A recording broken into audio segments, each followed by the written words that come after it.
Party को प्रणाम करता हूँ। हमारे कोटा में कवि सम्मेलन होता है, देश का सबसे बड़ा कवि सम्मेलन जिसे माना जाता है। उस कवि सम्मेलन में 17 बार डॉक्टर उर्मिलेश जी आए और जब से डॉक्टर उर्मिलेश जी नहीं है, कोटा कवि सम्मेलन जम रहा, तो लोग कहते हैं कि मजा नहीं आ रहा। भाई अच्छा तरह से इसने जो प्रयास किया है, मैं उसको प्रणाम करता हूँ और अपनी बात शुरू करता हूँ।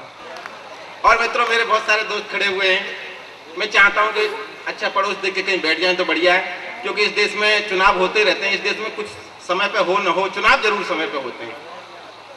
और देख रहे हैं आप देश में क्या हो रहा है, विभिन्न दलों की सरकार, कई लोग मिलकर सरकार चला रहे हैं। मैं चाहता हूं कि किसी भी एक दल की सरकार बने, ऐसी सरकार आए, दल की सरकार नहीं चाहिए, दल की सरकार चाहिए, ना कि दल की सरकार।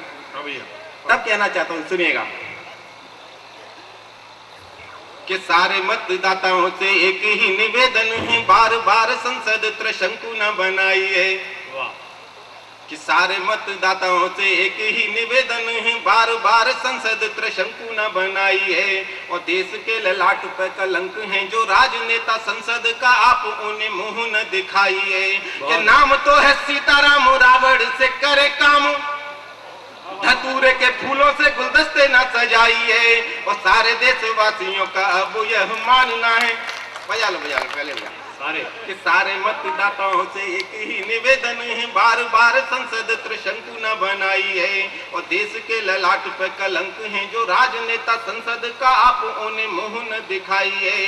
कि नाम तो है सीताराम, रावण से करे काम, धतूरे के फूलों से गुलदस्ते न सजाइए। और सारे देशवासियों का अब यह मानना है, नेता आज देश को पटेल जैसा चाहिए। सारे देशवासियों का आज यह मानना है। बहुत अच्छा।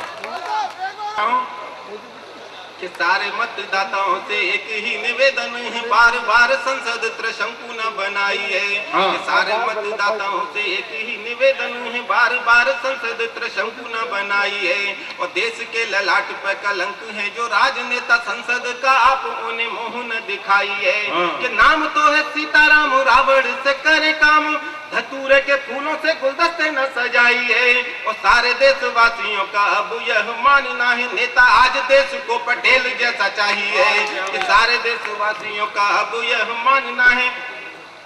और नेता कैसे चाहिए और कैसे लोग आ गए, कहना चाहता हूँ कि कल तक भागते थे पुलिस से बचकर, आज देखो वो ही थानेदार बने बैठे हैं।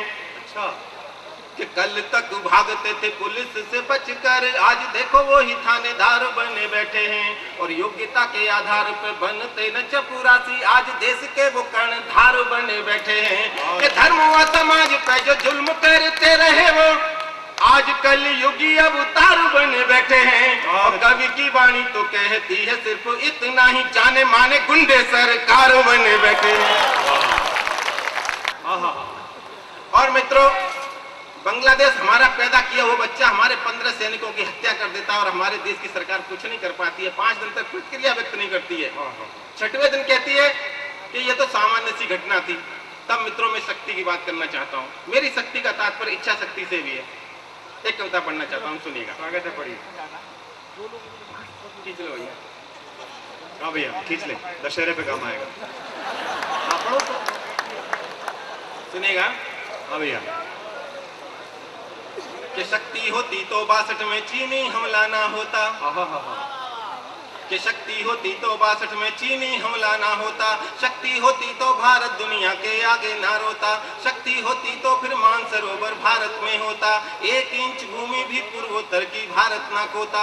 शक्ति होती तो नेहरू जी यूएनओ में ना जाते। शक्ति होती तो नेहरू जी यूएनओ में ना जाते। शक्ति होती तो पूरा कश्मीर देश में ले आते। शक्ति होती तो भारत परमाणु बम से ना डरता, हर हालत में पाकिस्तान के ऊपर चढ़ हमला करता। शक्ति होती तो संसद का यूं अपमान नहीं होता, पाकिस्तान का इस दुनिया में नाम निशान नहीं। बहुत अच्छे, निपटा दिया, बात है, बहुत अच्छे।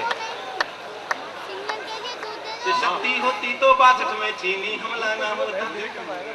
कि शक्ति होती तो 62 में चीनी हमला ना होता, शक्ति होती तो भारत दुनिया के आगे ना रोता, शक्ति होती तो फिर मानसरोवर भारत में होता, 1 इंच भूमि भी पूर्वोत्तर की भारत ना खोता, शक्ति होती तो नेहरू जी यूएनओ में ना जाते, शक्ति होती तो पूरा कश्मीर देश में ले आते, शक्ति होती तो भारत परमाणु बम से न डरता, हर हालत में पाकिस्तान के ऊपर चढ़ हमला करता, शक्ति होती तो संसद का यूं अपमान नहीं होता, पाकिस्तान का इस दुनिया में नाम निशान नहीं होता, पाकिस्तान का इस दुनिया में नाम निशान नहीं होता। और कहता हूँ भैया कहो कि शक्ति होती तो करगिल का हत्यारा न आ पाता, भैया कि शक्ति होती तो करगिल का हत्यारा न आ पाता, कश्मीर का दुनिया भर में राग अलापा ना जाता, शक्ति होती तो गीधड़ भारत को धमकी ना देते, शक्ति होती तो गीधड़ भारत को धमकी ना देते, राणा और शिवा की संतानों से टक्कर ना लेते, शक्ति होती तो फिर रामलला पे हमला ना होता,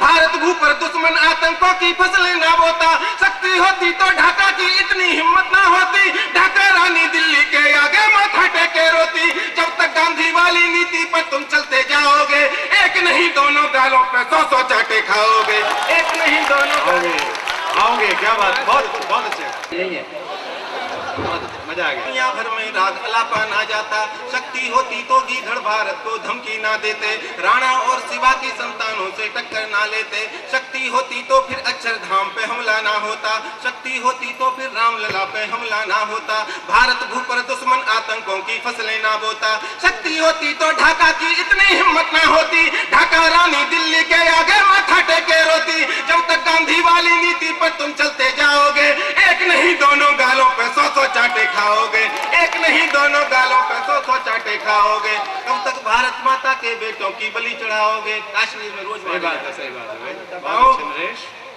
कि कब तक भारत माता के बेटों की बलि चढ़ाओगे, कब तक निर्दोषों को गिद्धों से जिंदा नचवाओगे, कब तक अमेरिका के चरणों में तुम शीश झुकाओगे, कब तक अमेरिका के चरणों में तुम शीश झुकाओगे, कब तक रसिया की बैसाखी से कश्मीर बचाओगे, कब तक आतंकी और गद्दारों की डोरी चूमोगे, 2 कौड़ी के इंसानों के आगे पीछे घूमोगे, जिसको मरना होता है वो एक बार ही है मरता, शेर कभी गीधड़ की धमकी के आगे है न डरता, जिस दिन कश्मीर का मुद्दा खुद भारत सुलझाएगा, उस दिन दुनिया के दादाओं का दादा बन जाएगा।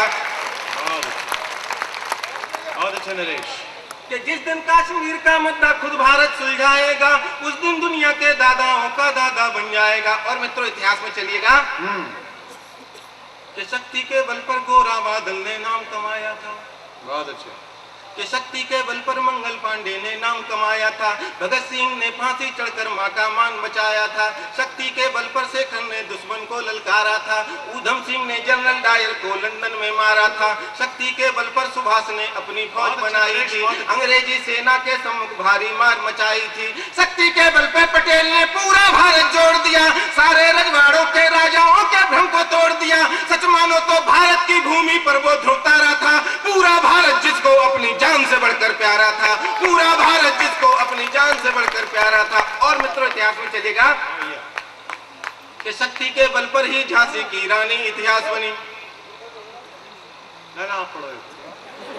आप पढ़ो भैया नरेश, कि शक्ति के बल पर ही झांसी की रानी इतिहास बनी, मातृभूमि पे मर मिट के भी जीने वाली आस बनी, शक्ति के बल पर ही तो अंगद ने पांव जमाया था, शक्ति के बल पर भारत ने बांग्लादेश बनाया था, शक्ति के बल पर ही सीता लंका से घर आई थी, शक्ति के बल पर ही इंदिरा दुनिया भर में छाई थी, शक्ति के बल पर ही अमेरिका दुनिया का दादा है, और हमारा देश हो गया अब शतरंजी प्यादा है, जिसके हाथों में शक्ति है जिंदा वो रह सकता है, वरना कायर बन के अत्याचारों को सह सकता है, वरना कायर बन के अत्याचारों को सह सकता है। और मित्रों एक बात बता देना चाहता हूं, जब परवेज मुशर्रफ आगरा आया तो हमारे बहुत सारे नेता उसके पीछे दुम हिलाते हुए घूम रहे थे, लेकिन उस समय के हमारे वायुसेना अध्यक्ष टिप्पणी ने उन्हें सैल्यूट मारने से इनकार कर दिया। और मित्रों मैं आपको बताऊं, मैं भारतीय सेना में 6 साल रहा हूं, भारतीय सेना का एक भूतपूर्व सैनिक होने के नाते मैं उन्हें सैल्यूट मारता हूं। और मित्रों कहना चाहता हूं, सेना को वोट नहीं चाहिए, सेना क्या करे, कहना चाहता हूं, बताओ भैया, कि शक्ति होती तो घुसपैठी सीमा में ना आ पाते, कि शक्ति होती तो घुसपैठी सीमा में ना आ पाते और हजारों सैनिक सीने में गोलियों ना खाते। लेकिन भारत की सेना अवसरे आम ऐलान करे, लेकिन भारत की सेना अवसरे आम ऐलान करे। भारत माँ को दे जो गाली, भारत से प्रस्थान करे। एक एक आतंकी का भारत से मटिया मेट करे और सभी के शीश काट कर पाकिस्तान को भेंट करे। फिर भी पाकिस्तान न माने तो फिर सीमा पार करे, दुश्मन की छाती पर चढ़ कर ऐसा भीषण वार करे। गद्दारों के वंशज पूछे पाकिस्तान कहां पर था, जिन्ना और उसके बेटों का कब्रिस्तान कहां पर था, जिन्ना और उसके बेटों का कब्रिस्तान कहां पर था। बकरे की अम्मा कब तक बेटे की खैर मनाएगी, कि बकरे की अम्मा कब तक बेटे की खैर मनाएगी। एक ना एक दिन तो बेटे की गर्दन कट ही जाएगी। बकरे की अम्मा कब तक बेटे की खैर मनाएगी, एक ना एक दिन तो बेटे की गर्दन कट ही जाएगी। कोई ये ना समझे भारत धमकी से झुक जाएगा, 100 करोड़ का देश उसे पल भर में धूल चटाएगा। दुनिया भर के दादाओं से कह दे भारत जाग गया और हमारे मन से प्रतिबंधों का भूत है भाग गया। अब भारत माता के ऊपर जो भी निगाह गड़ाएगा, अब भारत माता के ऊपर जो भी निगाह गड़ाएगा, महाकाल की कसम उसे जिंदा दफनाया जाएगा, महाकाल की कसम उसे जिंदा दफनाया जाएगा। जय स्वदेश जय माता।